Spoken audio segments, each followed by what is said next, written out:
Spoiler Sleepover is sponsored by Gore Clown Shop. Do you love all things horror? Books? Movies? Podcasts? Of course you do. Well, come on down to goreclown.com. Original artwork by an indie horror fan for indie horror fans. Use code SLEEPOVER at checkout to save 15% on your whole purchase. Oh, and did we mention? Gore Clown is the only place to get official Spoiler Sleepover merch. So don't forget to use Sleepover to save 15%. Stay indie, suckers.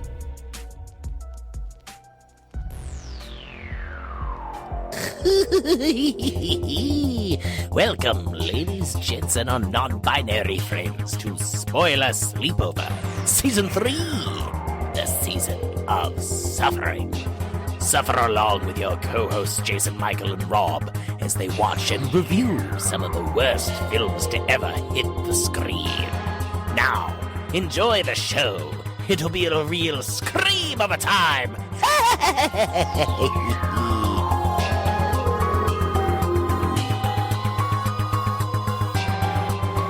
Welcome, ladies, gents, and our non-binary friends to the very end of February with Friends. As you can tell, February in the winter has hit me hard, so you're going to hear soft and sultry NPR Jason Michael tonight.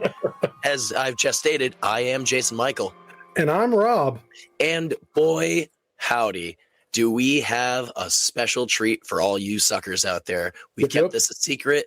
We have not only a great friend, but we have director, podcast host, horror enthusiast, and writer. Yep. Yeah. Don't worry, I'm getting there. But is he taller than you? As tall as you? He's just about an inch shorter than me. Ooh. This close. Ladies and gentlemen, and our non-binary friends, please welcome Jordan Miller.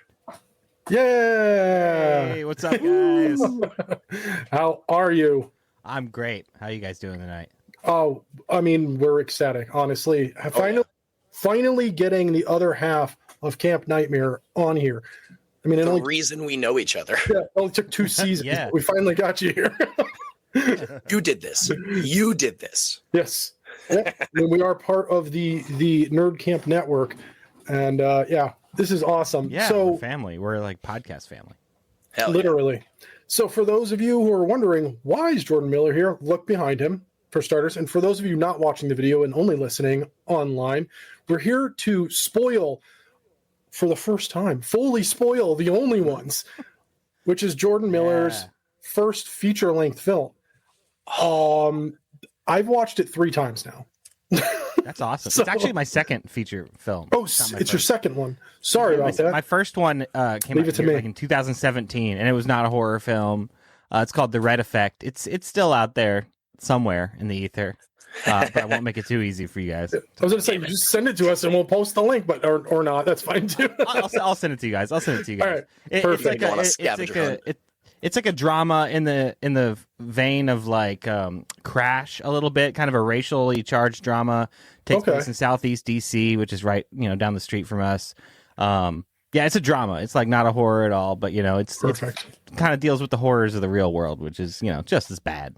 Yeah, not worse. Yeah. And I feel technically the only ones has horrific things, but really isn't truly a horror either. Yeah. I've kind of thought this a lot, even as I was writing it, I'm like, this is really kind of just like a drama or like a really jet black comedy, but like wearing a horror movie mask at times. Yeah.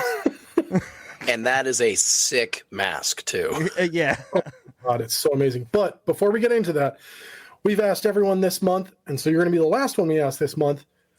What are the 3 movies coming out this year, 2026, that you are the most looking forward to seeing? Okay, I think these are 2026. If any of these are 2027, you can correct me. But Robert Eggers' Werewolf is supposed to come out this year, or is that 2027 That's this year. Tail end. Year? That's like the top of my list. Werewolf, definitely. Let's go. Eggers movies are like big events for me. I love going to the theaters and seeing an Eggers movie. So good. For sure. There's a movie called Hokum that's gonna come out. It's the director of Oddity.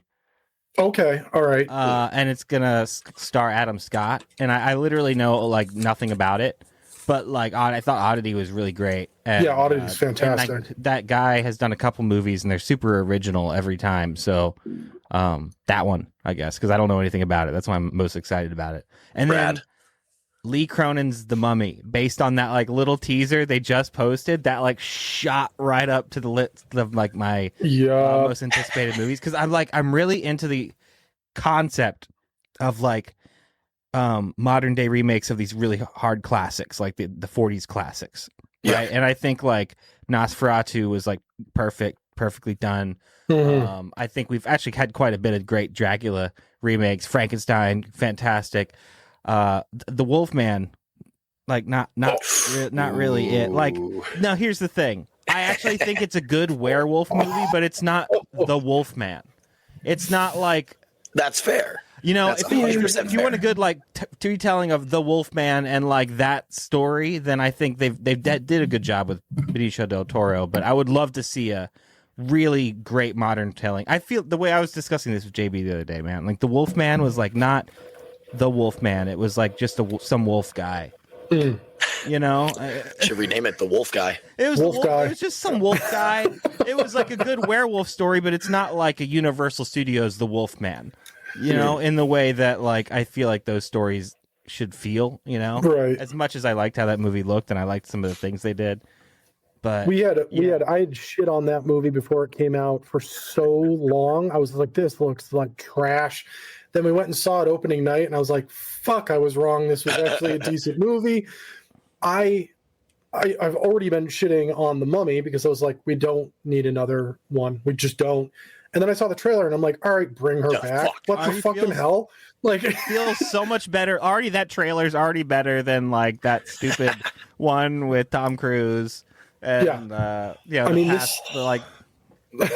this one is, the teaser, because it's really not even a trailer, but this teaser gave me like full on A24 vibes.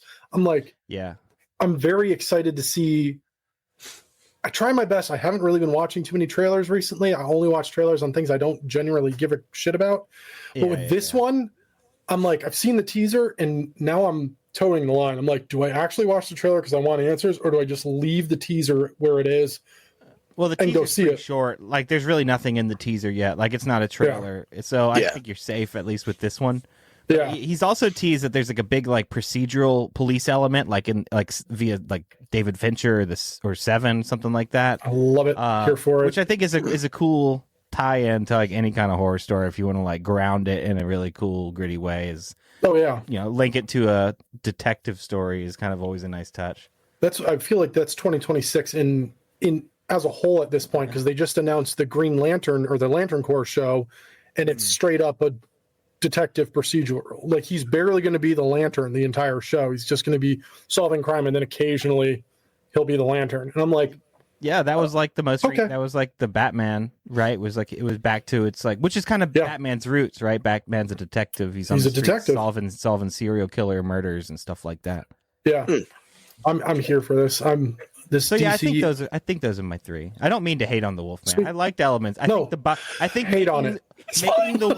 Making Whatever. Werewolf like a body horror movie is like the most natural choice Mm-hmm. possible, and the fact that no one's done it really before that is shocking to me. And I Yeah. think that was great. The fact that it's the whole movie is a transformation, a long transformation, is like great. my favorite part of that movie is the Wolf Vision, which Wolf most people Vision. hated on.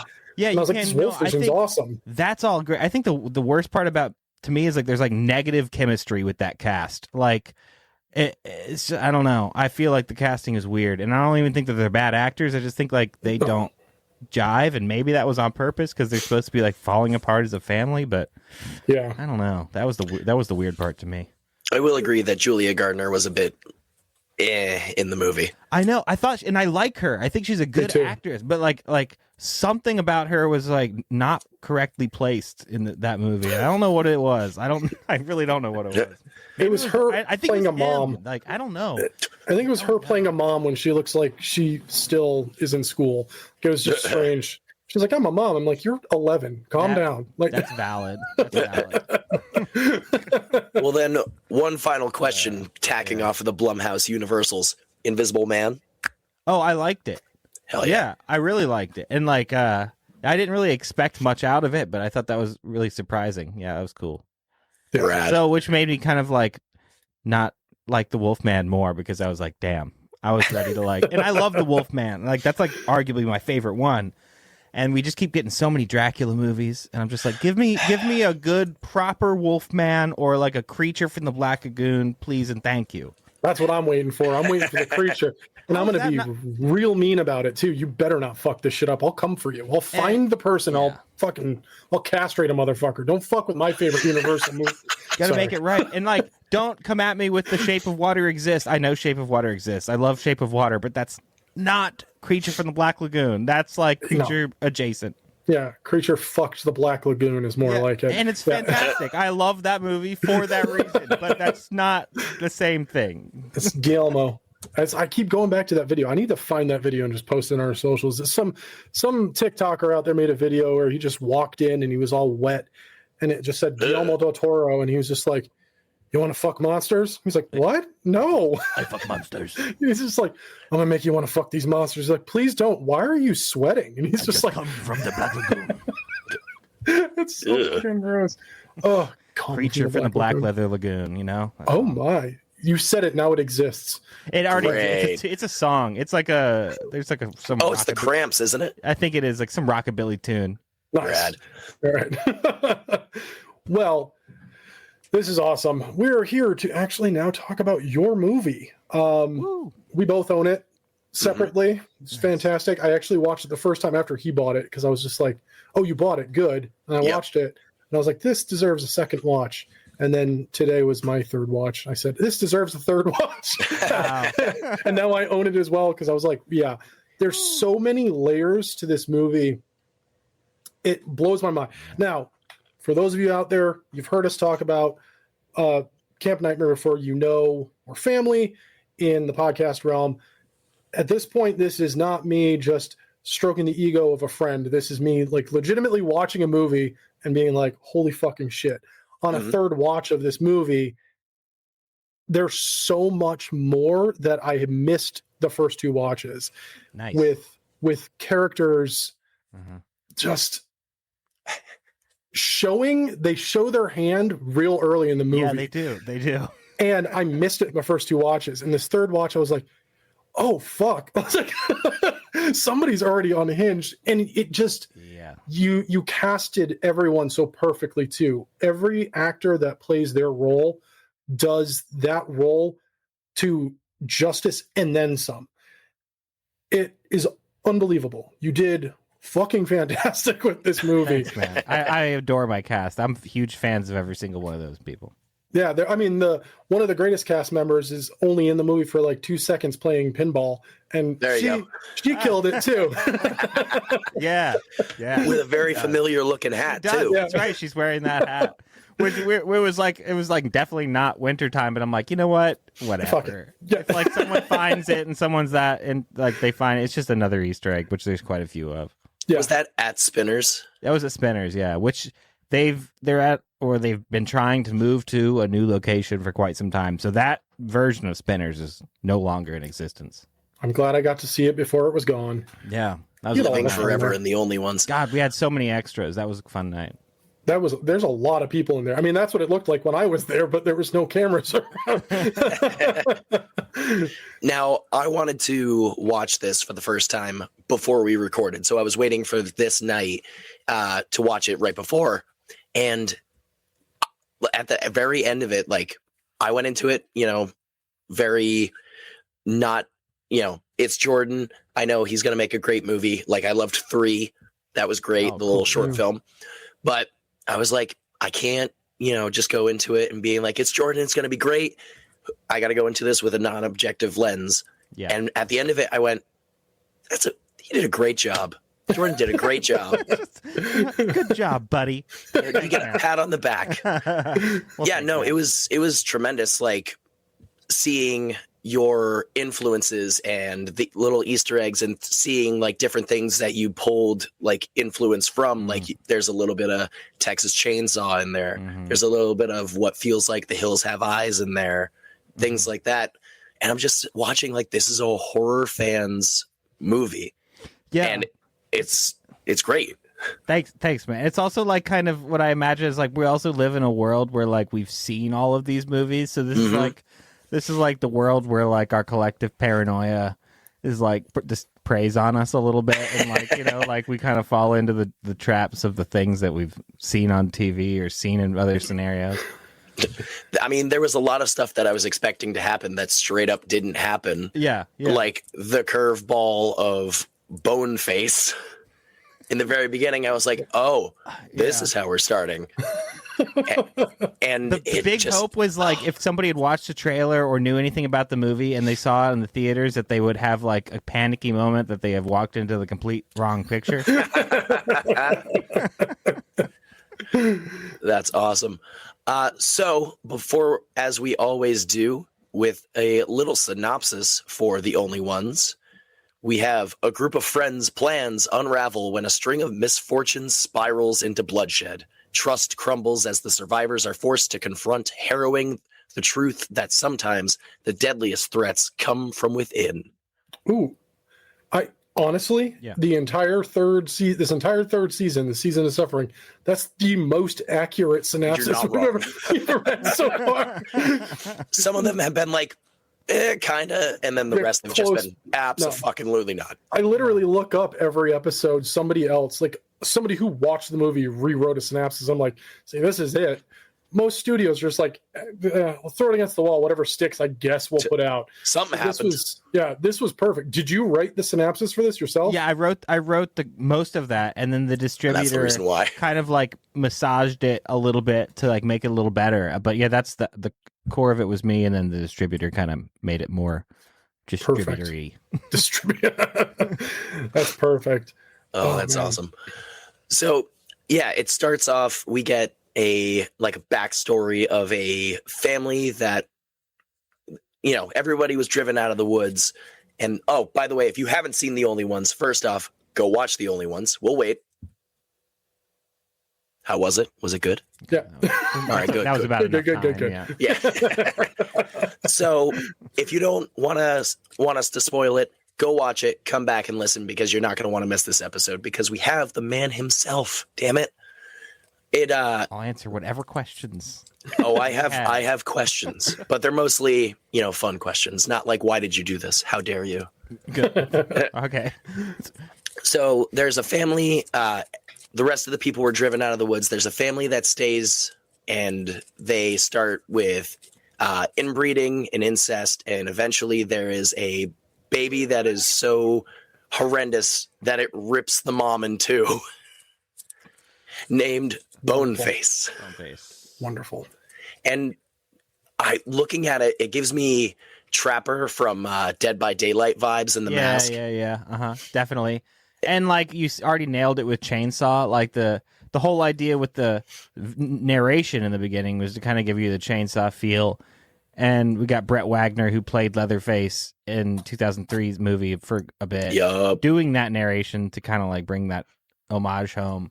But also, like, the core of that story, is very much what Chainsaw was about, a family who was economically displaced because their jobs were replaced by machines, right? So they all lost their jobs, and our little backstories about moonshiners who were, like, trying to make their buck during Prohibition, and they're, like, forced out of their livelihoods, and, like, the lone family that remains, resorts to whatever means necessary to survive. So it's Chainsaw. Hell yeah. That's perfect. I mean, it also gives me Victor Crowley vibes too, with the whole like the kid's hideous. The only difference is nobody threw out Victor. His dad kept him around for some fucking reason. I really loved the whole opening murder montage that just kept happening. It was more of a massacre, the Meat Cleaver Massacre, which we talked about last month. Dear God. Nice. See, if you're going to put massacre in the name of your movie, you got to, like, or meat cleaver. Yeah, there's no meat cleaver in the movie. Oh, that's terrible. My favorite kill from the opening is the "come to my favorite tree" one. Yes, a hilarious line. First of all, I'm like, your favorite tree, and then just using a head to crush a head is ingenious. This whole thing was like, I know the only ones is like a character driven thing. So once the actual story starts, I need a long fucking time before I can get to like the killing of people. Right. Yep. So if I give like everybody a bunch of just murders right out the gate and kill a bunch of people and give this whole shebang, it can like satisfy everyone's bloodlust and hopefully allows me some like a luxurious first act where I don't have to do that for a long time, and I can introduce characters and do what I need to do there, and then it'll pick back up later with that kind of business. That was kind of it was out of necessity that I needed that. Every horror movie kind of has the cold open kill, and I needed that. But when you're a movie, like the only ones that doesn't really have a actual killer that's like out there from the beginning, you need to invent a way to do the cold open kill. So it was to do this, which is sort of like frame it within the narrative of a story that one of our other characters is telling another one. It's perfect too. I just love the cut to.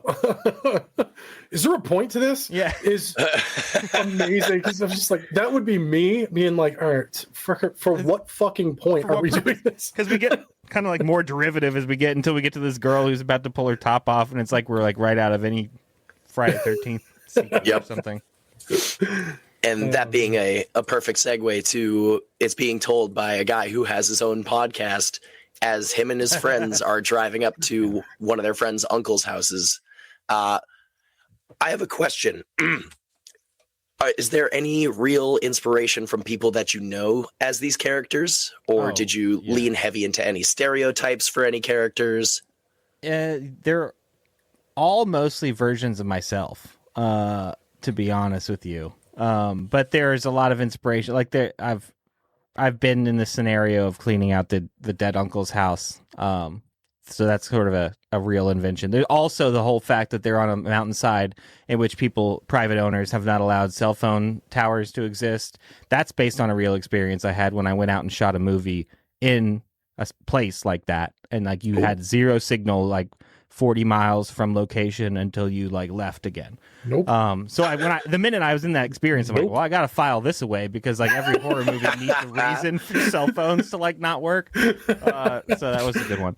But yeah, they're all kind of versions of me. So we got like Zach, I poke fun at my own podcasting nature, with him, and I often have described myself as an idiot with a master's degree, and that's what he is in many ways. In the first act, they jab at him about that.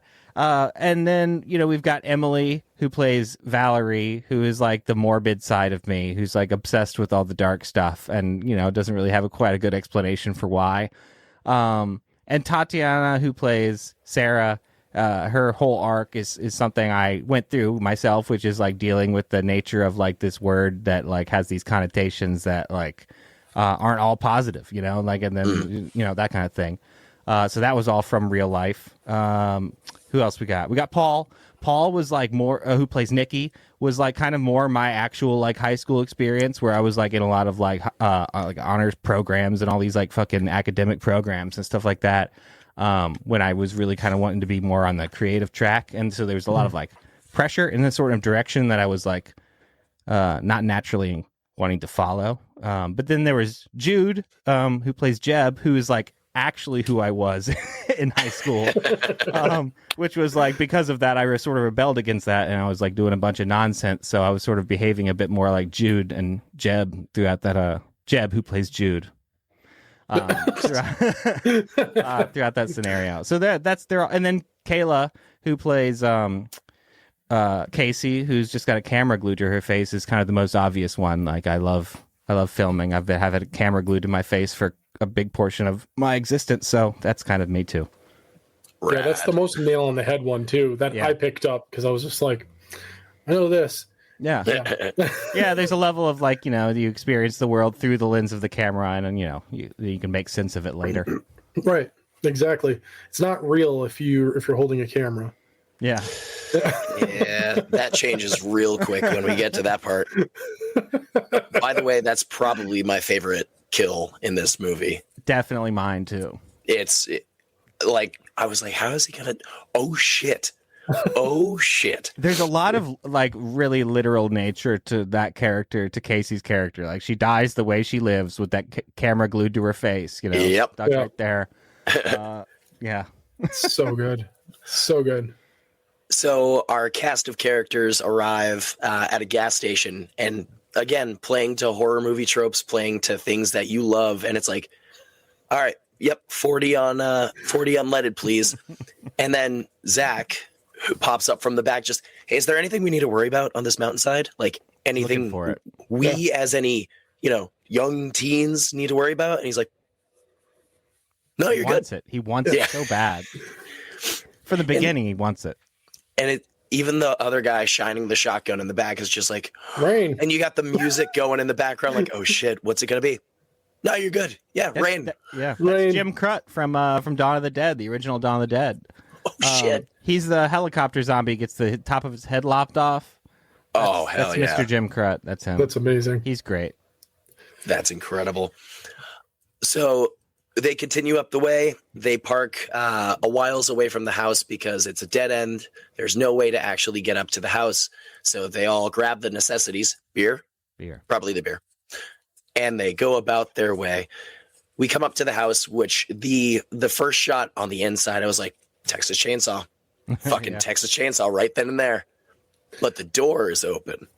Ooh. Where is this house located? Yeah, this is out near Shenandoah Valley, West Virginia. So like kind of close to Shepherdstown, if that means anything to anybody. But like, yeah, it's near the Eastern Panhandle, West Virginia. Okay. Yeah, I was wondering because I was like, this doesn't look like Maryland or.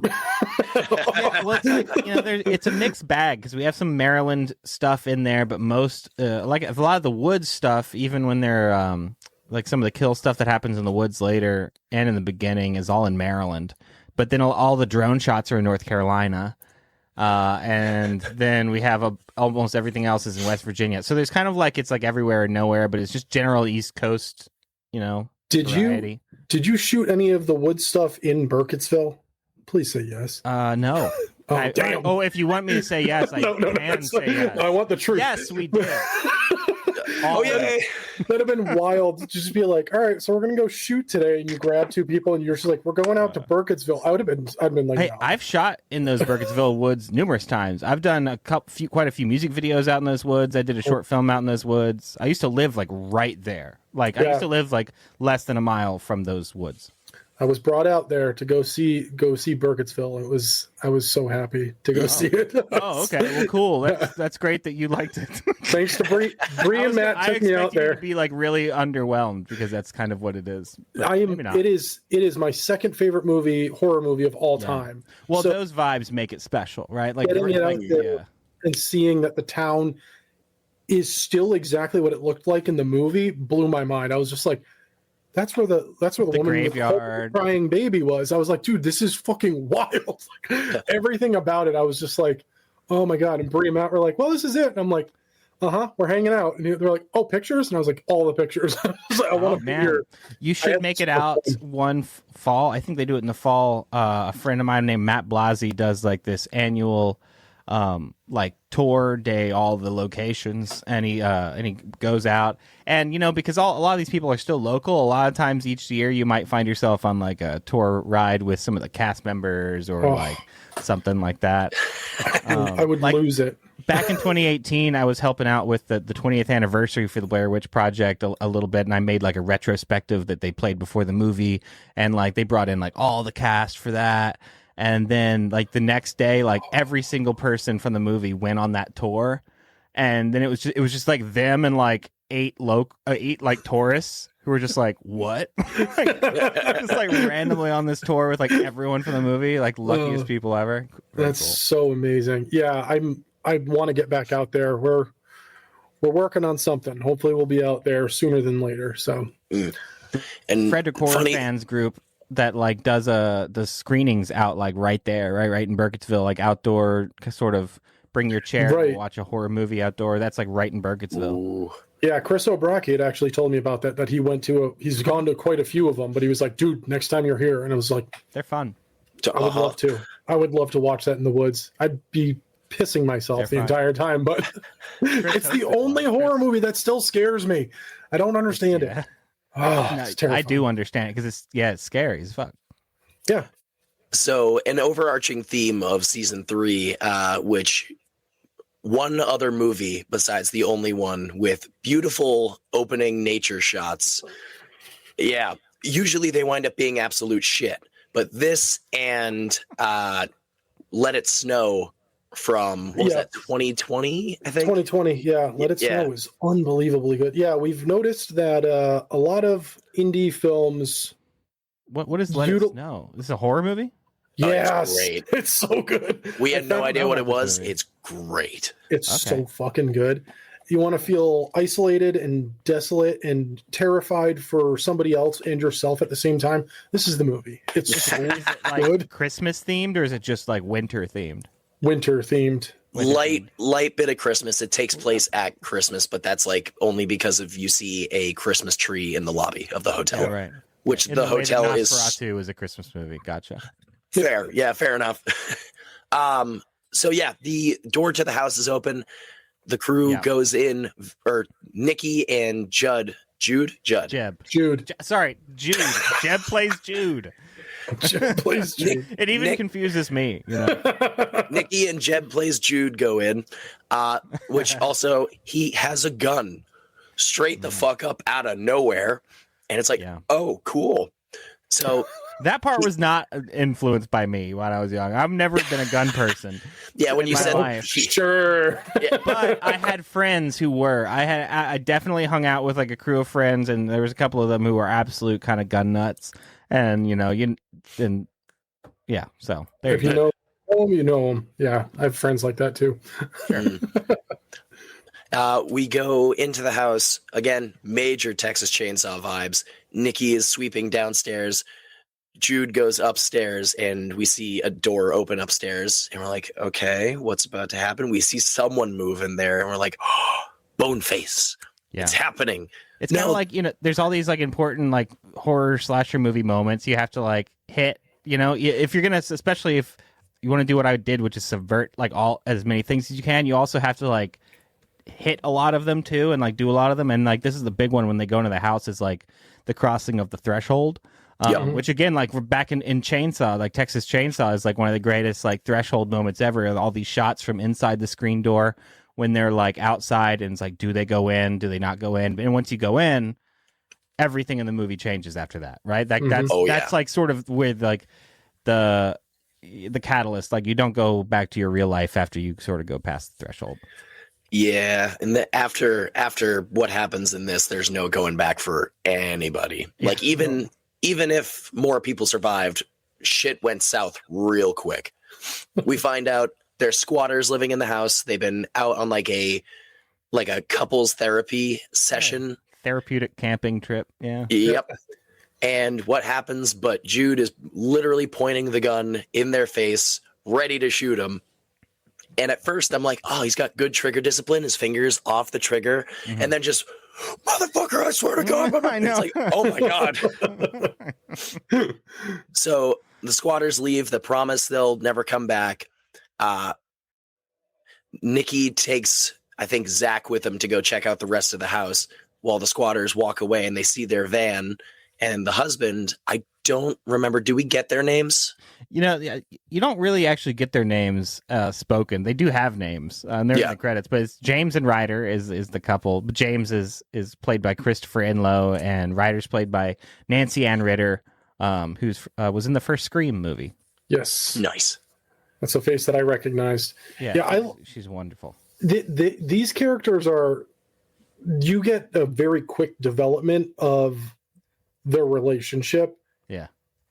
I don't know how you managed it, but like I feel for him, James. I feel for him deeply. Like they're not bad guys. I'm out here to like find myself more, and I'm like, dude, I get that. Like but then he just goes, you know, fuck it. I need to man up. And he fucking slashes the tire on the van. And I'm like, you went the wrong direction, man. Yeah, he's got a healthy dose of like toxic masculinity. So he's like it's all misdirected, right? He's like, he's clearly not been making right choices. They decide to break into this house. He's like, thinks that this is a good idea. I mean, but like, you know, like you said, like we don't have a lot of time with them. So it was like kind of important to show that like, they're not villains. They're not like serial killers who you need to be afraid of, that kind of thing. And that there's like a sympathetic nature to what they're doing, but also they've been pit against this crew, you know, so there's already this sort of like tribes against each other thing happening, you know. It's also like a pretty big role reversal too, because what ends up unfolding after this point, these people, they broke the threshold, we don't see it, and now they're the ones that are technically unknowingly in danger. They were already in the house. Now these other people showed up, and now this is when shit just goes south so fucking fast. It's just like, yo, what? They were just hanging out, man. Like, fucking mushrooms, man. Fucking mushrooms. Yeah, right. So we get some foreboding shots with a bow and arrow as Judd comes out with at least the bow part, and drawn back. If you let that go, the bow would have broken. Don't dry fire a bow. God damn it. Jude. Fuck. Jude. You got it. Yeah. Judd, also, Jude. to be fair, like the wingspan for that bow was like humongous. So like there was no like world in which he could pull that thing all the way back anyway. That was a big bow. There's a recurve. Yeah. There's a recurve bow. I was the only person who was experienced with shooting at all. I don't know anything about guns, but I shot some bows in my time. And so like I was responsible entirely for the safety of that bow and stringing it de-stringing it every day. That's amazing. Pardon me. As we continue, we get a nice, I loved the lighting at the campfire of just the flickering flame on everybody's faces. We get a little bit more, in-depth characters. Was it only firelight or was there more lights around? No, there was like most of the flickers not coming from the fire at all. There is a practical fire and that is there, but we have like about a 4-foot tube, a quasar tube, sort of like mounted on a C-stand, like 8 feet above the fire that's going, and it's on a flicker setting. And we've got some of that happening, like I think two tubes sort of happening practically. So actually most of the light on their faces is from that. And then we have like a 300 watt light that's like pointed backwards at the house, just so we have like a little bit of detail on like the house still there. And then we started shooting that scene early enough in the evening that the sun wasn't quite down, so in the wide shots you can still see the detail of like the clouds and the sky and that kind of stuff. That's so cool. That was the first night of shooting. That was the first thing we shot. Really? Yeah, wow. The first thing. There was good connection with the actors. Yeah. 100%. Yeah. Did they do like spend any time together beforehand? I know a lot of like films usually do that, or sometimes they'll just throw people into it and it's like, cool, act like you've known each other for years. Yeah, it was like there was a lot of thought behind that because we started with that scene, which is night scene. So we all showed up during the day and we knew what we were going to set up for, and we had the whole day to rehearse that kind of stuff. So like they were able to get into it that much, but then I also planned it so the van scene, the first time we actually meet the characters, is the dead last thing we shot with the whole group together. So we gave them the rest of the movie to like really hone in their vibe, and then the first time we meet them is a scene where the last scene, so they've had all that time to sort of get into that. Wow, that's really cool. Behind the scenes.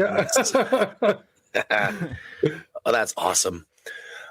From here, people start to split off after Jude brings out some mushrooms, which mushrooms and guns, great combination. Yeah, great combo. This is also, I think, the other important moment. There's like the 2 threshold moments, and this is like they toast and they kind of mark the last time this group is ever together for the rest of the entire movie, right? There's no going back to this moment again. Also, damn.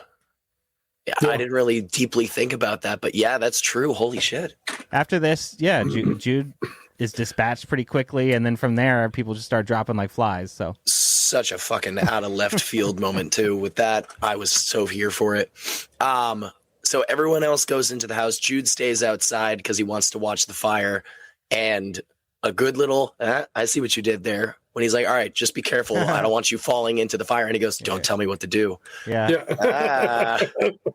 Makes me laugh every time. Sharp-eared listeners. A little shout out to Camp Nightmare right there. Mm-hmm. Oh, that's it. Awesome. We go into the house, and Zach, being the podcast host, is trying to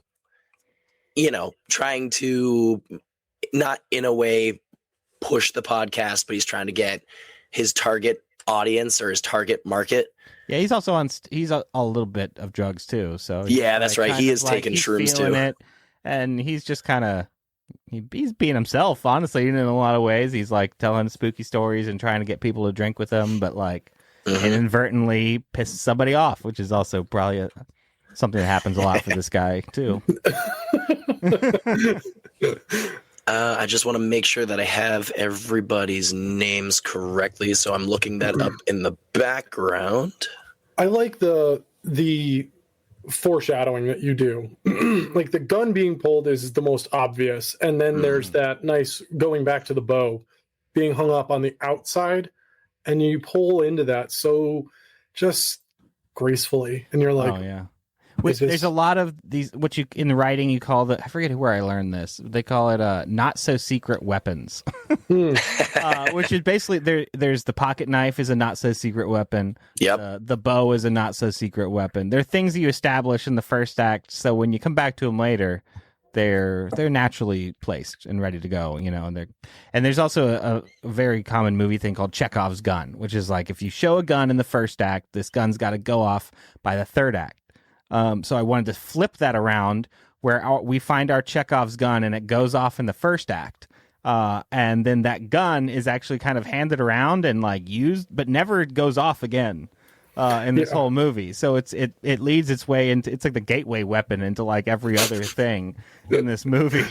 But the gun is like, is just this useless item after this first gunshot, and the first gunshot doesn't even really do the job, as we find out later. No, yeah, I really dig that too. Is there's a lot of reasons that gun could have been used multiple times intentionally, and it's the one time that it was used, but like the one and only time it was used, it wasn't necessarily used intentionally. It was used reactionally.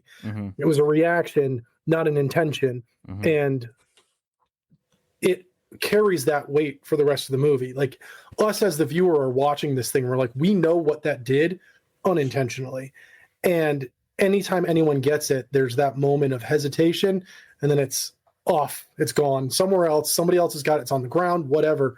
I dig these small things that I feel to the casual viewer, it's never going to connect with them. They're not going to really understand the weight of literally everything in this movie. Well, you the don't weight really that everyone's want carrying, right? Like, hopefully, it all plays in like just in the background of a story, and it gives it a feel. But like, I don't want someone like stopping to feel like they need to analyze things either. It should just play. That's me. That's all I ever. I was going to say you do. It's fine. You're talking to him. But like, I don't want it to get in the way of of the enjoyment of watching. Is what I'm saying. Yeah, need to remind him it's a movie. My first watch was literally a watch. It was my second and third one where I was just like, wait a second. That's what there's for. That's what second and third watches are for. Yeah. Yeah. And the fourth one, I'm sure there's going to be a weight that hits me that I'm going to end up in tears, because I do that quite often. I end up in tears watching things. Not ashamed of it either. Me too. I think the in tears moment is about to happen with, if I'm correct, it's with Valerie and Sarah. Yeah. Yes. Yep. This is the couple that Valerie keeps saying that she loves, I love you, to Sarah, and Sarah never says it back. And then she goes into the story about why. It's because her parents would fight constantly, and they say they would only stay together because they love her. And then one night, Dad sent her out to take out the trash, which he normally did. And then she heard one gunshot, followed by a second. And just the storytelling of standing outside my front door for like 5 minutes, staring at it, like I could see it playing out. And it's like, motherfucker, he's telling a story within a story. And I can see both stories, and they're both heart-wrenchingly beautiful. And there's all these excuses. People love to use like love and things like religion and other things as excuses to do terrible things, right? So that's sort of what that whole thing's about. Yep. And basically she thought that love was a trap, and as you can see Rob's name, Valerie comforts her and says, "My love is not a trap." And at that moment you're like, fuck, I don't want any of them to die. That was the goal of the whole thing, is that like most thing I wanted to subvert from most slashers at its absolute core is that a lot of most slashers, you just don't care about the characters, and you're there to root for the killer. Valentine. Right? Valentine, most Friday the 13th movies, like you're there for Jason, right? Yep. You're not there for, name the camp counselor. But I wanted a movie, and obviously without a killer, there's not a lot of options for you as a viewer, but like, we're there for these characters, and I want the deaths to feel a little weightier, hopefully. They definitely had weight to them. The one coming up was really out of left field for me personally.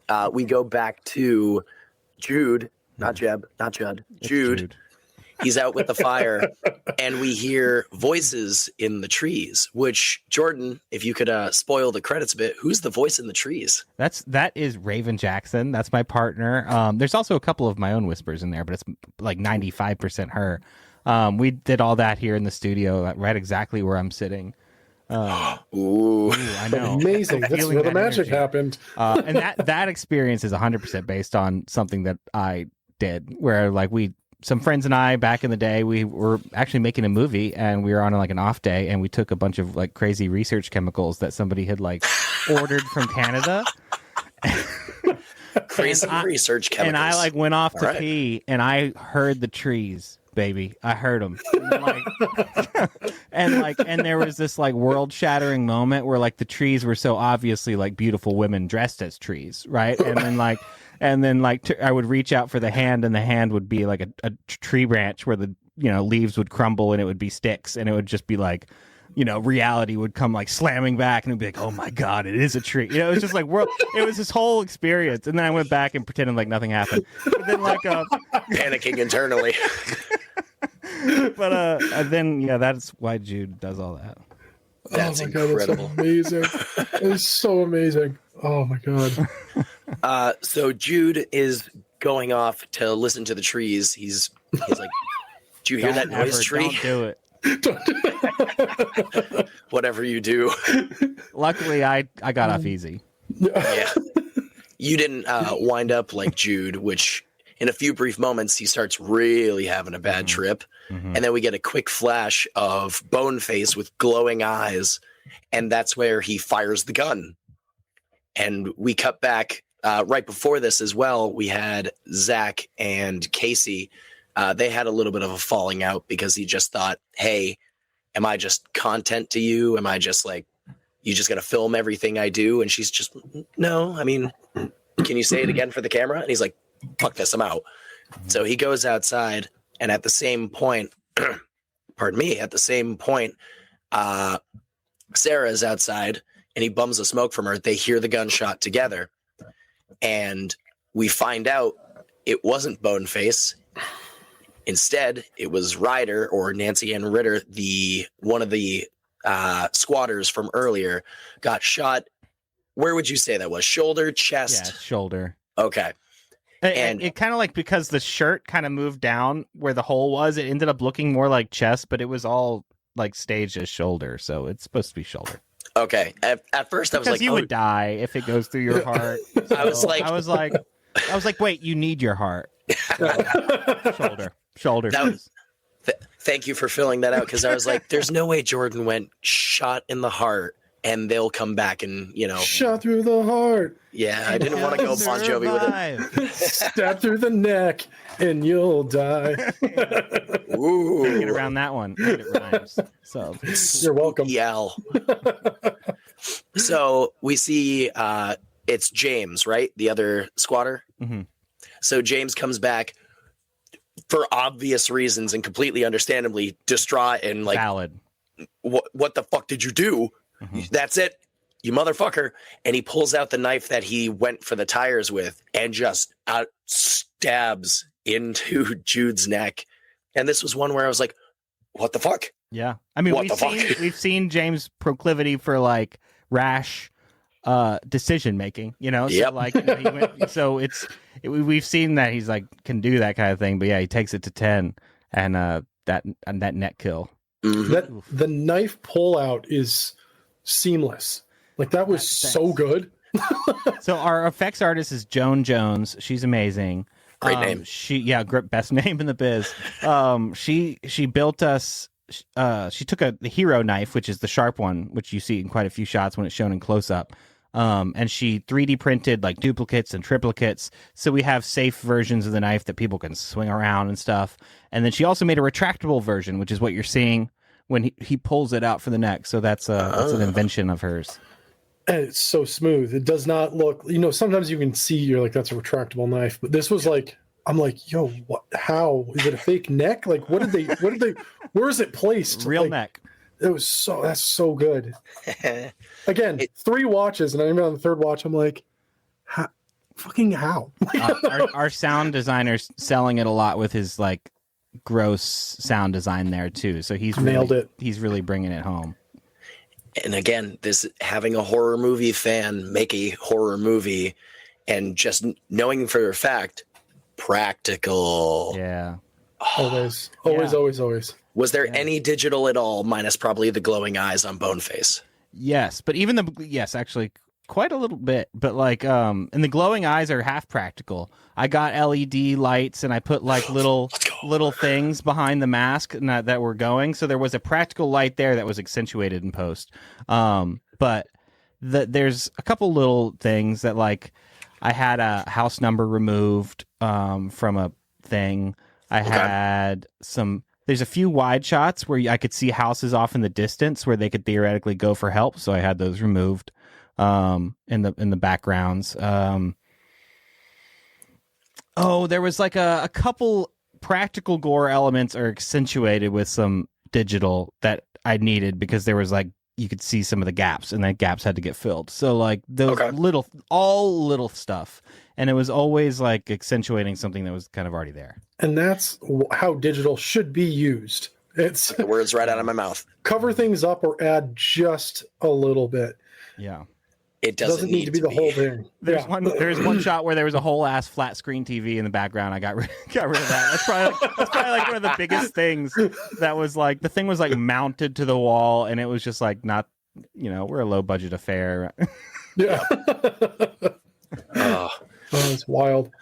Well, James then grabs the gun and he goes up to the rest of the crew, who they all come out because they heard the shots, and Nikki comes out and he's like, all right, I guess I'll go look, turns around and there's James with the gun pointed right at him. And we're like, oh, fuck, everybody's about to get got. And if I remember correctly, are they outside when Zach comes back?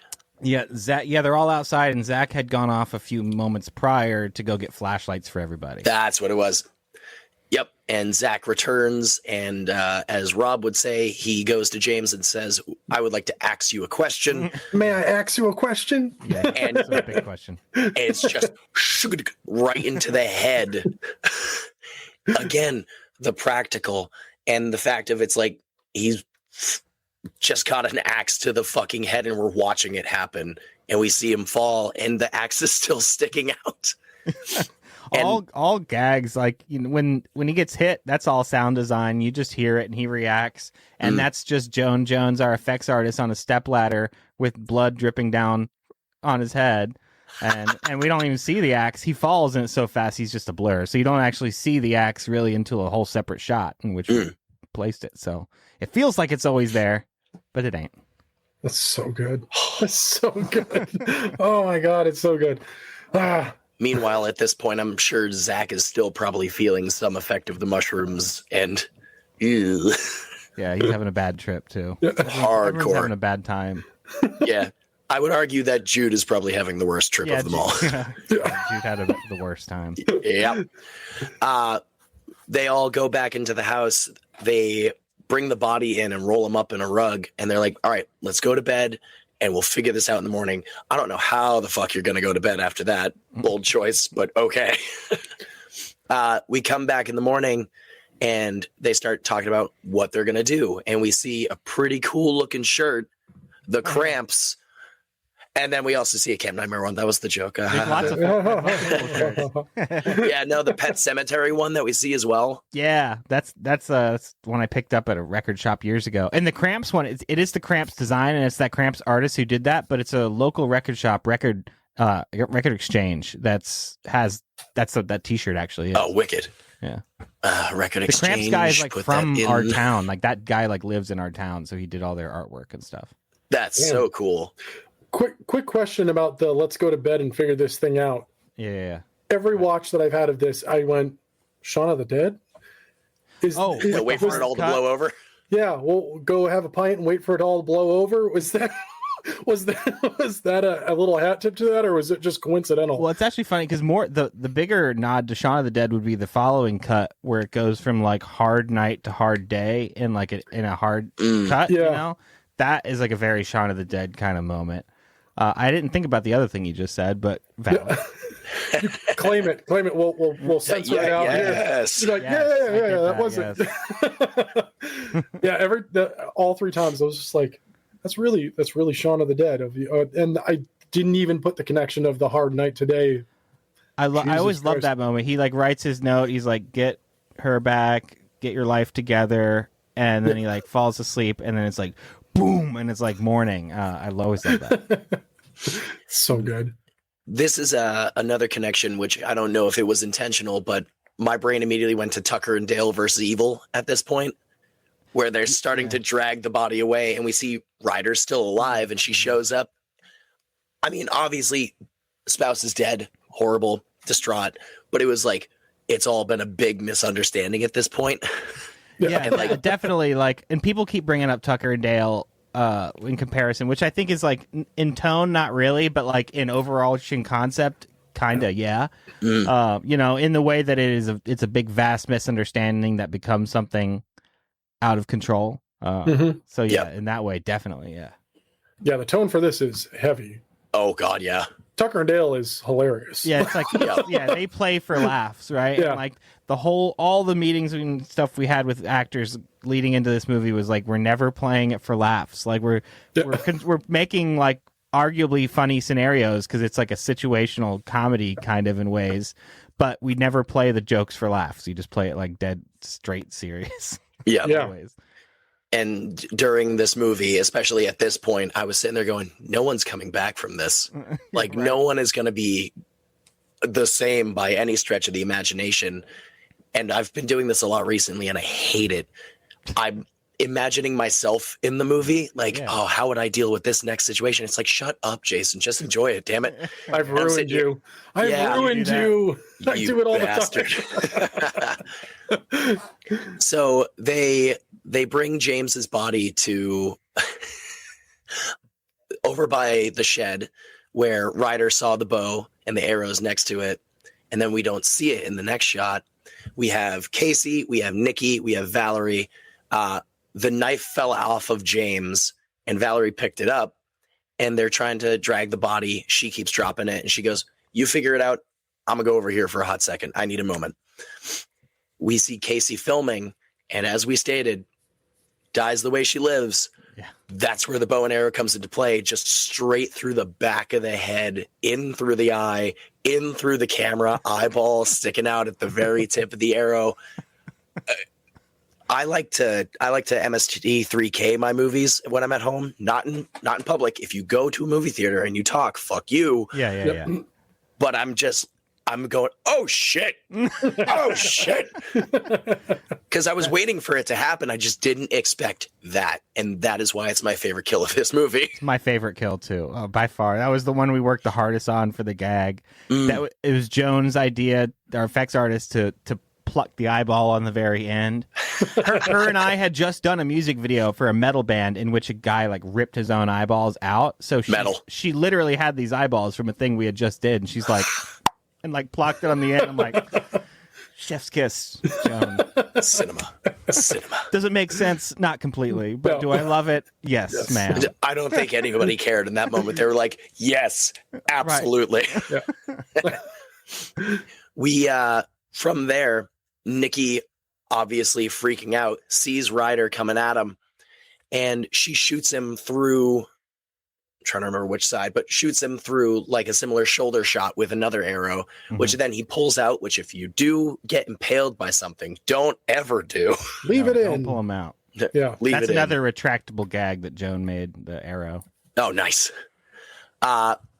He then gets into a brief scuffle as she also had a knife, I think. Yeah, it was the same one that her husband had earlier. It was that same one that got left behind. Then which one did Valerie? Oh no, I'm sorry. She has like she whoops out like a switchblade pocket knife that you see. Oh, okay. A little bit featured. Sorry. No, you're like, good. And she's fighting him with that. Some camping knife. And at this moment, if I remember correctly, she gets him in the stomach. Yeah, you can hear it. We don't show it because you don't want to like know what happens until the end. But if you listen to the sound mix, there's a specific point where there's a slice, so he does get it. Oh no, I'll have to watch it again because I didn't hear it on the first one. Oh God, what a fucking shame. Now, remind me how Ryder goes, because I just remember the bit after this, I was laughing. Now that one we do kind of play for laughs, but like, but you know, it's kind of it just is what it is. But like, they struggle, they go back and forth, they're fighting on the ground. She gets him in the nuts. Kind of is going for this knife. We feel like she's going to get him with the knife, and then he's got the arrow that was pulled out earlier, and he impales her through the bottom of the chin up into the head. Rob loves she falls the squishy back bits. into the wagon, and the wagon rolls away comically. It's my favorite stab place in movies. It's it's always soft. satisfying, isn't it? Yeah, begging for it. I forget what was the first movie I saw where someone got stabbed and you could see the blade in the mouth, but whatever the movie that was, I was like, one of the early ones I remember was more of that. Was the remake of Dawn of the Dead when he gets one of the that's what it was, zombies, and it like Thank comes you. out his like was it that one Yes, for you too? it was It that was a really one. good one. it's so good and seamless, and I was like, oh, I want to see that all the time. Do more Every of that. movie needs this. It's a PG movie with minions. A minion gets stabbed. You're like, yes, Rom-com. Yeah, the cart rolling away, and especially the fact that it just does a little pivot and then continues backwards is just laughing at it. I know it's a dark moment, but it's like, that's hilarious. Well, that's what makes it funnier. The fact that it's a dark moment. And it wasn't supposed to spin. There was like no world in which it didn't spin, like that thing, because of how the weight was displaced. The spin made it funnier, and we like obviously embraced it. But like at first we tried to fight it, and we're like, just let the damn thing spin. But everyone loves the spin, so I'm like, thank God we left the spin in there.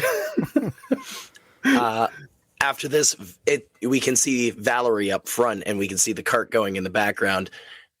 She turns around and just sees everything that just fucking happened. Yeah, aftermath. Yep. And at this point, I believe Zach returns and sees Casey impaled through the eye. And this is where they start, I think this is where they start thinking that someone else is out there. Right. So that like almost mob mentality. Paranoid delusions are taking control. Yeah.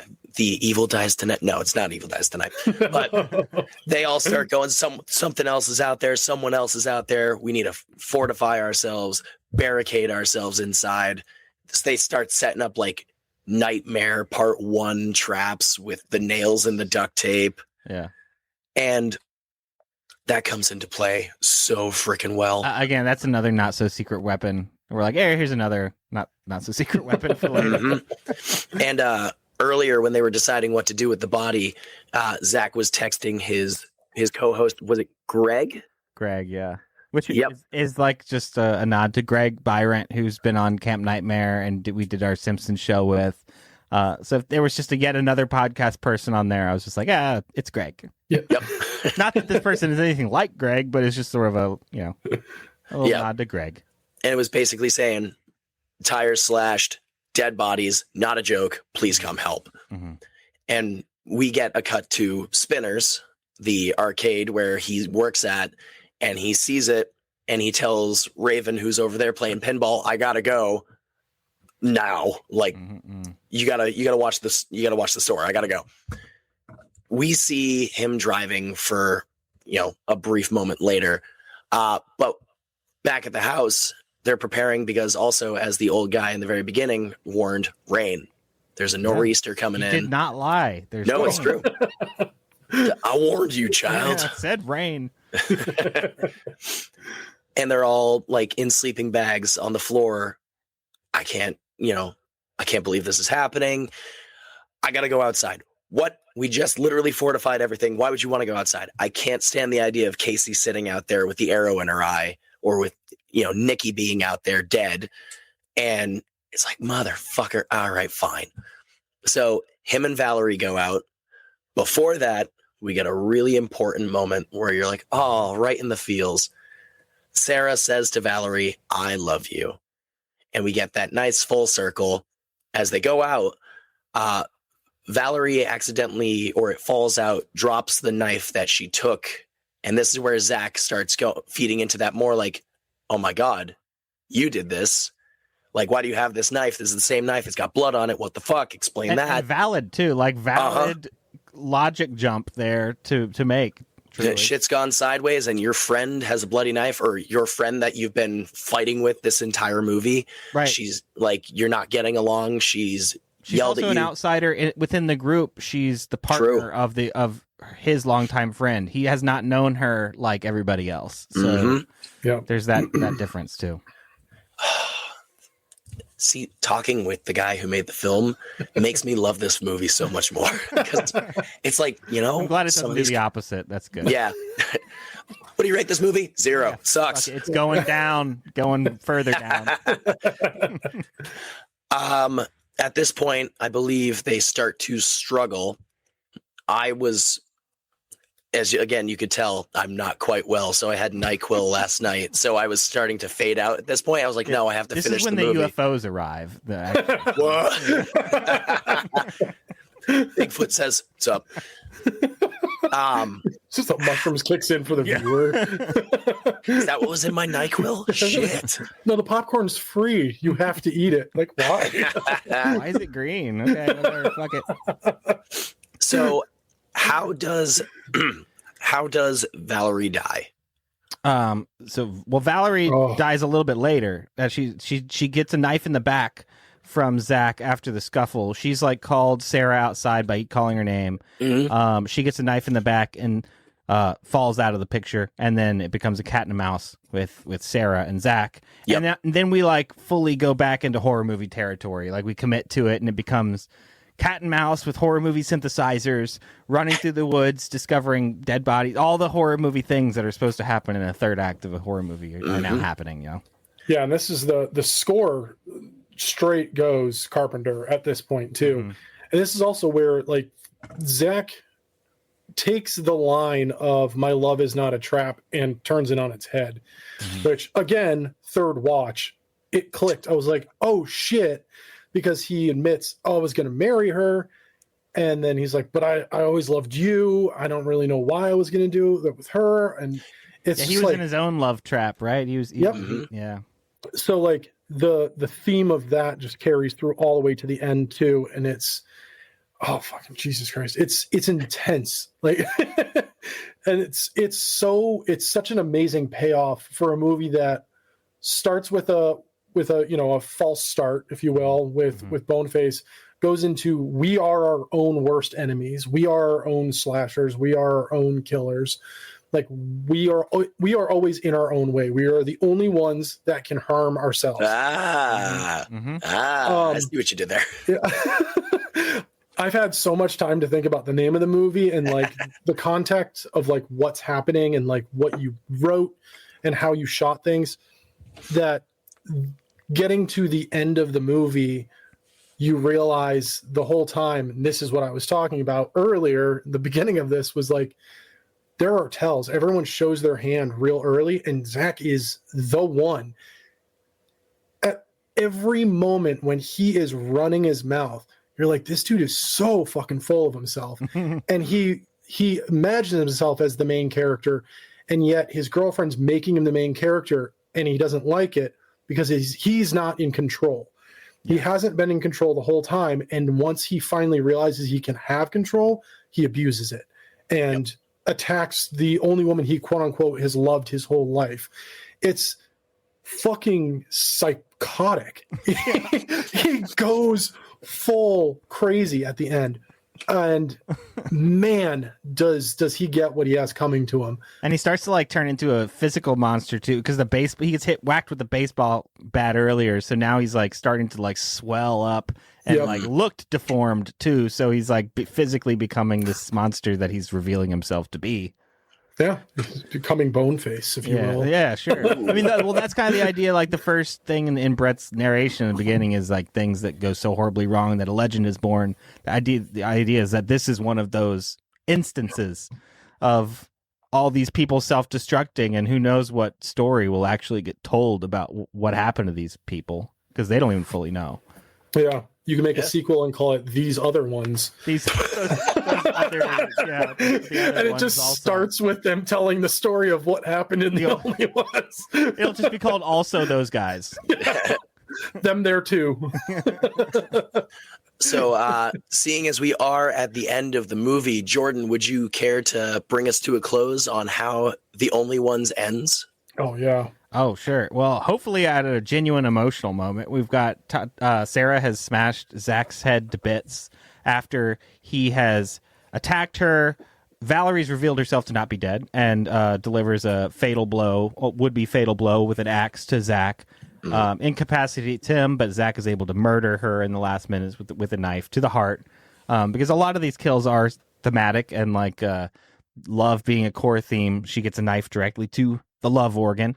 And we get Zach smashed to bits, and then our hopefully a genuine sad moment between Sarah and Valerie as Valerie's dying. The storm is there, and they're able to have this last moment about that. You know, hopefully she doesn't regret saying that she loved her. You know, that making that jump was not something she now regrets, even though every horrible thing possible has happened.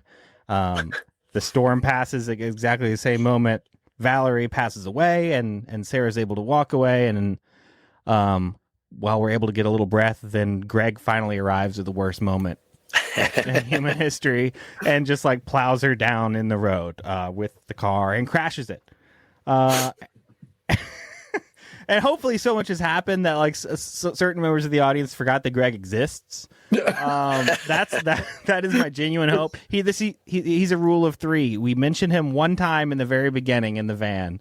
We see him at about the halfway mark of the movie when we jump to the pit spinners scene, and then we get this bit of payoff here. So hopefully someone's forgotten that he's there. But then, of course he's coming. He said he was. And then he walks right into like the Home Alone trap, and he's able to get killed too. My God. And like any good police officers in a horror movie, they arrive just too late to do anything about anything. Except for like sort of, wonder what the hell happened to all these kids who killed themselves. And there was serious thought in the script writing process to just let it be that and end right there. But the core influence in this movie is actually the Coen brothers' Burn After Reading. Oh, such a good book. Which is like such a good movie. My kind of goal was to do for slasher films the approach that they did for spy movies. Because in that spy movie, there's no actual high intelligence. That's the stakes. It's like the memoirs of some douchebag on a CD-ROM. But everyone believes the stakes are so high that they become real and people start dying. So like that's what's happening here in this movie. And I love the note that they hit at the end of Burn After Reading is so beautiful, where the guy's like, well, what do we do? I have no idea. Well, let's not do it again. Whatever it is, don't do it again. And that's kind of, I wanted my moment like that at the end of The Only One. So, and Sarah, I feel like, has earned her survival merit badge as far in this movie. She's endured enough. She's learned to use the L word, and she's done all these things. She's earned it. She should survive. So she does survive. She waves down the cops, and they come. And then I get my sort of Burn After Reading moment where the cops are demanding to know what happens, and she's like, I have no fucking clue. And all she wants is to puff on a little cigarette. And of course, this cop quit smoking last year because everything works out that way in this movie. And then that's the end. Oh man! Well, you see flashes of her with Valerie in her last moments. So, and she's sort of laughing as her brain breaks, and that's the end. I do have a few like film questions. So the Zach smashed head. What was that? It's a composite. There's a few things. So it's the body's a practical dead body, fake body mannequin that we brought in that has no head, and then the head there we made on set, which is like a pile of goop, and like a bunch of hunks of like tissue paper and silicone and other things, and we made a mess on set that like looked like a pretty good smashed head. And then I brought it in the post, and it just wasn't looking chunky enough for me. So like there's a couple shots. I'm not a big VFX person, but there's a couple shots that are my VFX in the movie, and this is one of them where I took nothing's CGI in the way that it's computer generated. It's all practical stuff that's composited together. The other thing was that then I took a still image of a smashed up like fake body that had all the bone elements that I wanted. And then I composited that image into the image that we got on set and sort of added the hunks of bone and chunks back in. So it's two practical elements, but it's like 85% what we did on set. That's awesome. Yeah, I love the fact that it's not out of all of the violence that happens, it's all like kind of brief, and this is a literal flash on screen that I even third watch, I was like, oh yeah, that's right. We see the head for a second. But it's like the first time I watched it, I was like, oh, you fucking showed it. I was just like, didn't see that coming from a mile away. I was like, sometimes people don't show. I wanted to show it. You wanted to see how violent it was, and it's more shocking if it's short too. Yeah, 100%. It's also one of those the rule of horror movies: if you don't see the person die, they're not dead. Yep. And showing that the head was gone. No, he's fucking dead. Yeah, coming back for Rush Hour 3. I'll tell you. The other one was the car crash. How did you have like a professional, or did you just say fuck it, let's just fuck this car up? Like what happened? How'd you do that? $200 from Craigslist. That was probably the very last thing. No, that was the next to last thing we shot, because it was a nightmare trying to find a car to crash. Because we just wanted to buy a hunk of junk that ran just well enough to crash it, and then we were going to sell it for scraps and make some of our money back from buying the car. And then we lucked into finding our producer, Matt Burns, who also plays Greg. He has a friend who he's a mechanic. He had just repaired this old beat up Mustang from a car accident, and he's a professional driver. So we did it on his property. We had to drive out like an hour to meet him at his property, and we drove out there, and he had the car there, and we crashed that on his property, and we just shot the car crash element just right then that night, separate from all the other scenes. And he drove it, he crashed it, and he was like, I'm just going to repair it again. So, and it wasn't, it looked bad, but it sounded great, but it wasn't actually, the car was not all that damaged. One take, we crashed it. That's amazing. And Greg's character showing up, the way you were hoping people forgot about it. On all of my watches, it makes me think of Get Out, because you forget that he called his friend to show up at the end, and the dude just shows up and he's like, "Get me the fuck out of here!" Yeah, and that's what it made me think of. Trap too. It's kind of like Get Out-ish. I love Oh, with Get It. Yeah, exactly. He shows up, and you've seen him enough times that you're like, he's there, but there's so much other stuff going on. Yeah, he's at the beginning of the movie, and then in the middle they call him, do the call, and he's still with the dog, and then he shows up at the very end. Yeah, that's so good. Making the choice to let her live is one of those. I don't know. This movie is all about love and internal struggle and just trying to figure out where you stand in other people's lives as well as your own. When she gets run over or run down, or what we do or don't really actually see, I had a relief, and I was like, oh, she doesn't have to live anymore, because if she keeps living, she's going to live with this heartbreak. She lost her parents. Now she lost this woman that she loves. And I was like, oh, well, at least she gets to rest easy. And then she comes to, and I'm like, or not. I guess. Son of a bitch. Well, yeah. I mean, to me, there's like an element of it. She's like too strong now to die. You know, she's seen too much shit to let this jackass in a car take her down.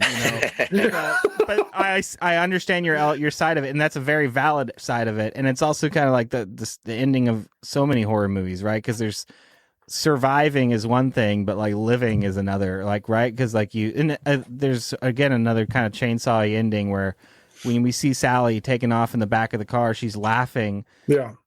With insanity, right? That's not like joy laughs. Like that's like her brain breaking. So like, yeah, she survived, but for what? Like for what kind of existence is after something like Texas Chainsaw Massacre? And there's the same thing for Sarah, right? Like she's like laughing because she's seen hell and all this, done terrible things and seen crazy things.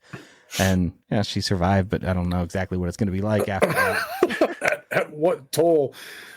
Man, this is I'm glad I met you. I'm glad we're friends. This is an unbelievable film. Like, this is so good. I still like counting down the days. When's the next movie coming out? But this is we're gonna start shooting something this year. Good. It's gonna be nothing like this movie. No. I still struggle to I guess really call this a horror movie. Yeah. I think it's a dramatic movie with horrible things happening, and you see all of it. Yeah, it's kind of like a drama thriller, and like meta slasher has been that word that people have been starting to toss around in the past few years. And that word like was not a thing when we started like writing this movie, but like as it's been further defined through more movies, I'm like, yeah, that's basically us. We're a meta slasher. Yeah, that's a great term for this. This is unbelievable. Thank you for coming on, dude. Seriously, thanks for having me. I've had so many questions, and I'm glad I've had all mine answered. I do have a couple extra questions. I have two about the movie, and then two just for funsies. One of which I think you might have just answered. What was the most difficult part of filming this movie? Probably the rain sequence when the storm comes, because that's like we had to get a fake rain truck in to like, provide the storm. So like all controlling the fake rain was a new thing that I had never done before. And it was just expensive day because of that. It was you can't do sound. You can't really capture sound while the rain machine's going. So you have to be very strategic about when to show it, when to get sound. Also we were shooting that rain sequence way out in this area with like zero electrical access. So we had to bring out generators. So it's like all the hard stuff was like on that night. So that was probably the hardest. Making a movie's tough. Plus, it was gory. All the gore was happening there too. So it was like all the effects were smashing ahead. There's rain happening. No electrical. Nice. So yeah. My second movie question is: if you had to redo anything from the movie, what would it be? There are a couple scenes that I would light entirely differently and shoot entirely differently, but I don't really want to say what they are because I don't want them to stick out to other people the way they stick out to me. Fair enough. But that would be the big thing. Nice. There's a couple scenes. I just like, I think everything anybody makes, you've learned things in the process, you learn things afterwards, and by the time the thing comes out, you're like, wow, would do this differently this time, for whatever reason it may be. So yeah, some of those things. I had just bought that camera like right before shooting that thing too. So like I would have probably bought it a month earlier, so I could have like known some of the inner more details of that camera before going in there. But it all turned out fine. You know, as they say, it buffs out. We'll fix it in post. It's fine. And since I'm doing post, I can say that with like almost no guilt because I'm only putting more work on myself. And my last two questions, one of which is, what is your horror Mount Rushmore? I've got a horror Western script that is probably the thing I would love to make most. It's definitely, I'm sitting on about 4 feature scripts that I have completed and in good shape right now. They're all very different. But the horror Western is like a gold standard for me. It's also like my love letter to Texas Chainsaw Massacre, which I see in many ways as a Western.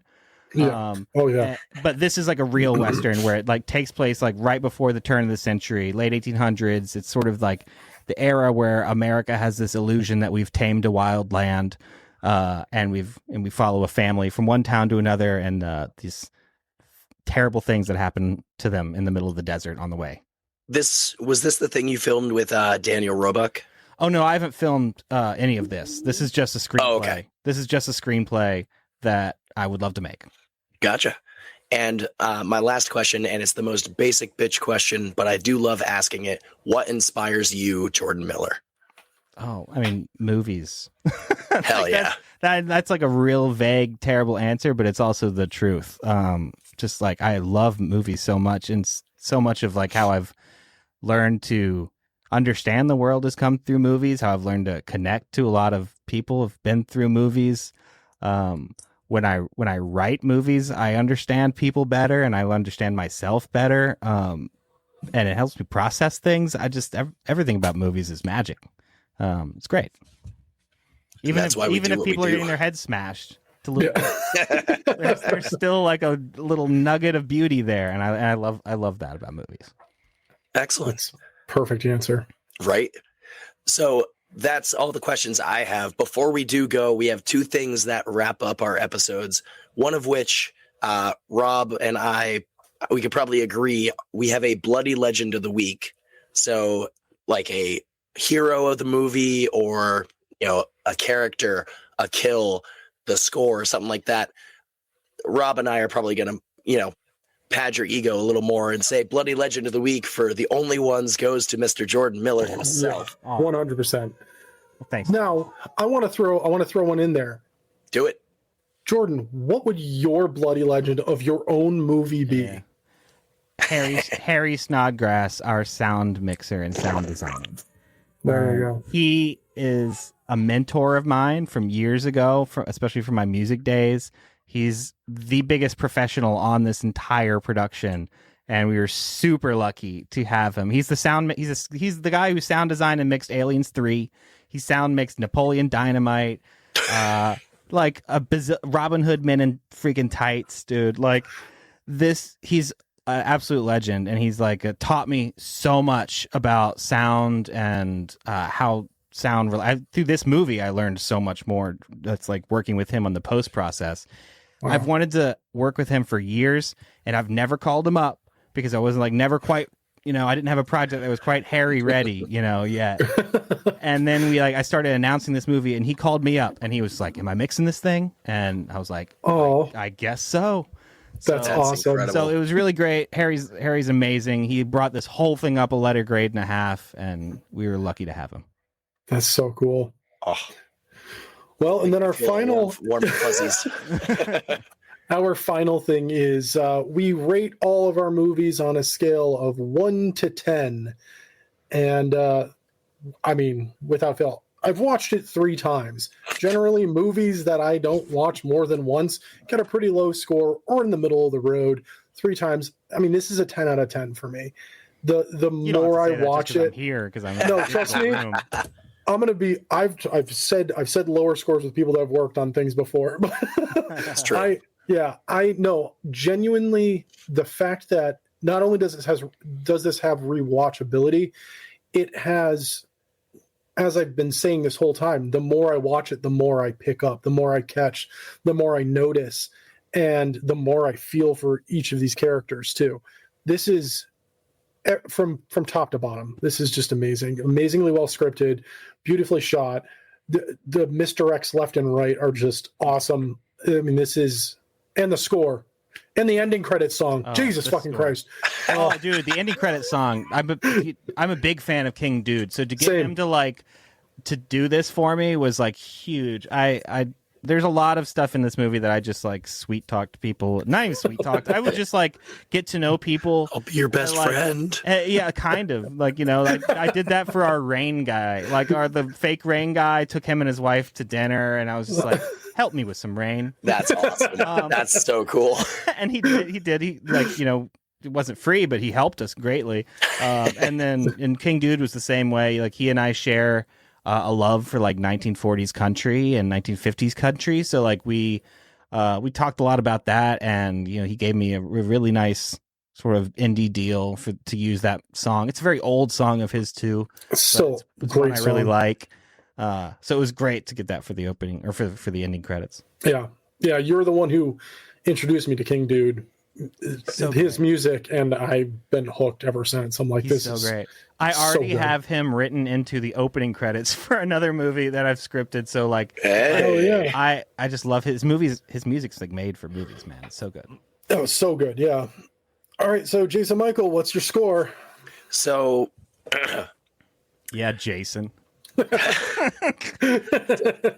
just gonna cover up Jordan while I say my now. So, I'm not. Rob knows, as we've talked, about a whole plethora of movies, and he's forced me to watch movies outside of my comfort zone.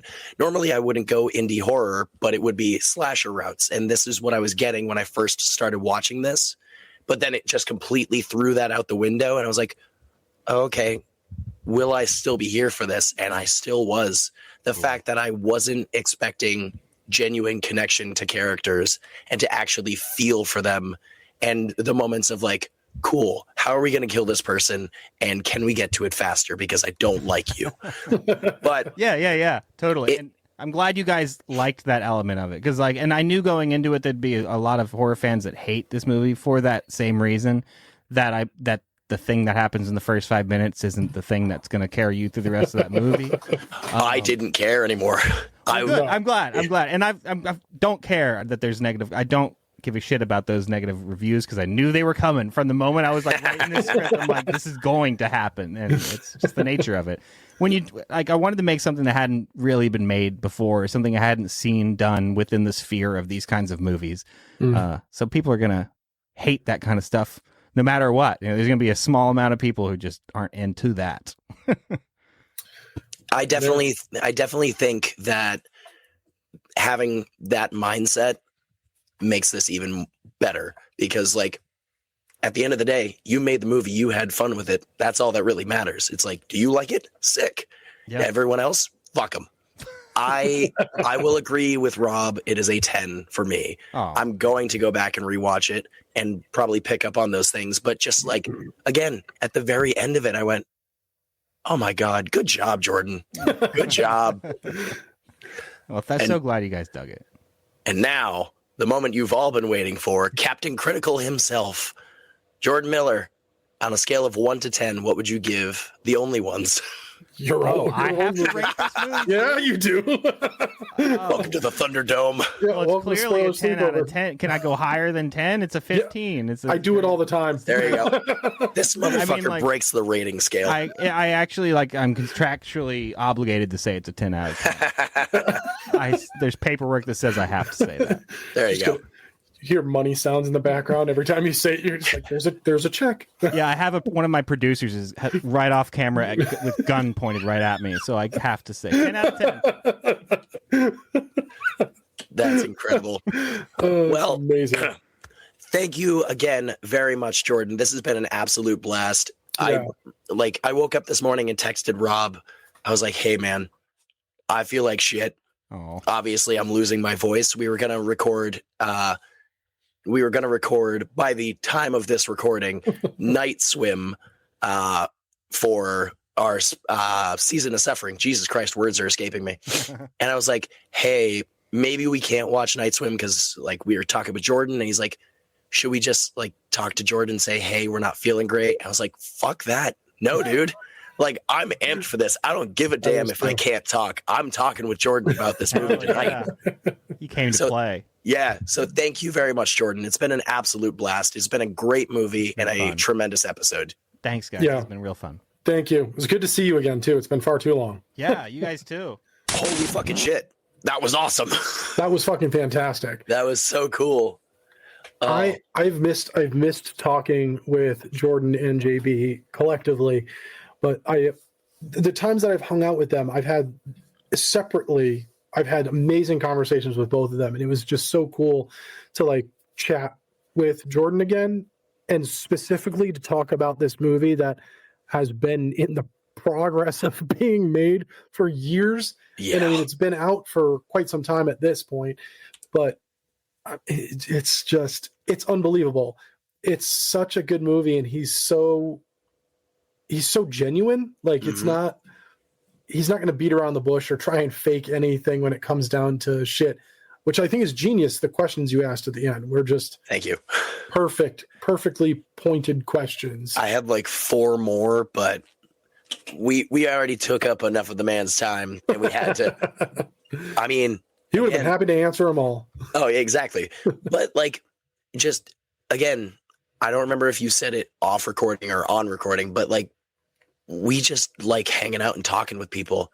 That's the mindset that we go in with. That's the environment that we try to make here. And it's just hanging out and chatting with friends. And that was a perfect way to end February with friends. Suckers. Best way. If you enjoyed February with Friends, if you've enjoyed all your guests, if you enjoyed Last Rites with Christine, if you enjoyed Spawn with Selena, Selena, if you enjoyed Valentine with Chris O'Brocki, and then of course the Only Ones with Jordan. What a February with Friends this was, dude. It was so good. God this was damn. So fun. I mean, we got two people back. That one hasn't been back since season 1. Sorry, Chris. Yep. And Christine's just awesome. I'm glad I finally got to talk with her for the first time. She's the originator, how we started February with Friends. Yep. Christine, we talked about The Conjuring 1, 2, and 3. I was gone, and we needed to keep the show going. That's true. God damn. What a February. Finally getting Selena on. We got to hear all of her thoughts. Yeah, right. Well, before we go, I just want to give one more quick little shout out for those of you who have not seen The Only Ones yet, and for some reason listened to the entire episode. You can move. Yeah, right. You can watch The Only Ones for free on Tubi, Fandango at home, and then Amazon Prime Video. I highly suggest. This is an independent film. It is put out independently. It was edited independently. It was, as you heard, starring independent actors. Like, this was fantastic. It costs money. Also, as you heard, I can't imagine a rain rig, but Jesus. Consider at least a rental. YouTube, Google TV, Apple TV. It's $2.99 to rent it. It's $9.99 to own this digitally. It's worth it. It's 100% worth it. We I'm both gonna get own a it. physical copy. Copy. I could use a physical copy, but yeah, I'm gonna reach out to Jordan and be like, "Yo, we need these. Here's more money. Sign them." Like, so yeah, it's an unbelievably fantastic movie, and it really is. It's a perfect misdirect film. Oh yeah, and yet it's still got horror tropes, horror feel to it, and it's not a horror movie at the end of the day, like we said, but it's got the feeling of it could be, very well could be. Yeah, it's got horrific elements. Yes, I mean, when you look at like Ari Aster's films, technically his movies aren't really horror films. It's the people. People do horrible things. People are horrible people. Yeah, they are. I mean, that's really what this is. This is, I mean, it's not an Ari Aster film. It's a Jordan Miller film. This is a fucking Jordan Miller film through and through. It's so good. Tagging along those lines. And before we sign off, because that was tremendous. It's when you think of horror movies, they're like an escape from real life, and they got like Freddy Krueger, some dream demon with knives for hands, or Art the Clown, a demon clown who's, can't be killed. This is just some people that went on a trip and shit went south real quick. Yeah. This is like shit that unfortunately could happen, but it's very rooted in reality. There's little to no fantastical elements. The bone face is the only fantastical thing, but at the same point, still could happen. Oh, yeah. 100%. Yeah. So, again, thank you very much, Jordan. It's been an absolute pleasure. Can't wait to have you back on for something else. Stay tuned. But before we do skedaddle, of course, if you enjoyed February with Friends, and if you want to possibly come on next February to talk about something, suckers, let us know. Reach out to us on our socials, on Instagram, on Facebook, on Threads, on the Tiki-Taki. It's still there. Email us. Yeah, I was going to say, our email is there. Yep. Or even if you're feeling generous enough to go sign up for our Patreon, become a member at patreon.com/spoilersleepover. You can make requests there. We can talk together as a whole podcast, as well as tune into our Twitch streams, twitch.tv/spoilersleepover, and leave comments. Talk about, hey, I would love to talk about something like this. Even talking about a horror video game. Let's find out why Rob doesn't really like the Telltale Walking Dead series. Yeah. But that's an episode for a later date. And of course, as you heard, not only Rob's super cool looking hat, but the Only Ones merch is available at our sponsor, Gore Clown Shop. Go get some Only Ones merch. Rep this beautiful indie movie. Rep some Spoiler Sleepover merch. Yes. Wear it proud. Wear it proud. Like I do. You goddamn right. Hopefully I don't start coughing when I do it, but hey. All right. Well, son of a bitch. Rob, you want to start it, please? Yeah. So just a good inhale and a little sleep tight, suckers. I don't know how in sync that actually was, but It doesn't matter. We can fix it in post. Remember, kids, don't speak to the trees. Yeah, don't speak to the trees. Thank you for listening to this week's episode of Spoiler Sleepover, but the fun won't stop there. Go follow us on Instagram, Facebook, Threads, TikTok, and if you have any episode ideas, please send them our way at spoilersleepover@gmail.com. That'd be really fantastic of you. So, until next week, sleep tight, suckers!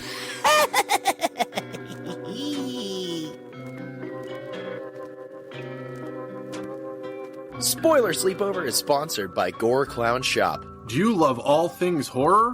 Books? Movies? Podcasts? Of course you do. Well, come on down to goreclown.com. Original artwork by an indie horror fan for indie horror fans. Use code SLEEPOVER at checkout to save 15% on your whole purchase. Oh, and did we mention? Gore Clown is the only place to get official Spoiler Sleepover merch. So don't forget to use Sleepover to save 15%. Stay indie, suckers.